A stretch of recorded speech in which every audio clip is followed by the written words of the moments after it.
সফলতার মানদণ্ড আল্লাহ কোরআনে অনেকগুলো দিয়েছেন।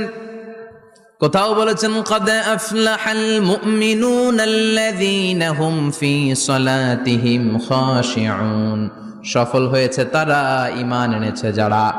আবার কোথাও বলেছেন ক্বাদ আফলাহা মান যাক্কাহা ওয়া ক্বাদ খাবা মান দাসসাহা, নিজের আত্মাকে পরিশুদ্ধ করেছে যারা, সফল হয়েছে তারা। আবার সূরা হাশরের ২০ নম্বর আয়াতে আল্লাহ বললেন জান্নাতে ঢুকতে পেরেছে যারা, সফল হয়েছে তারা। জান্নাতে ঢুকতে, কোন রকম ঢুকতে পারলেই সফল। এটাই তো আমরা চাই। আমরা কি চাই? জান্নাত চাই। চিল্লায় বলেন কি চাই?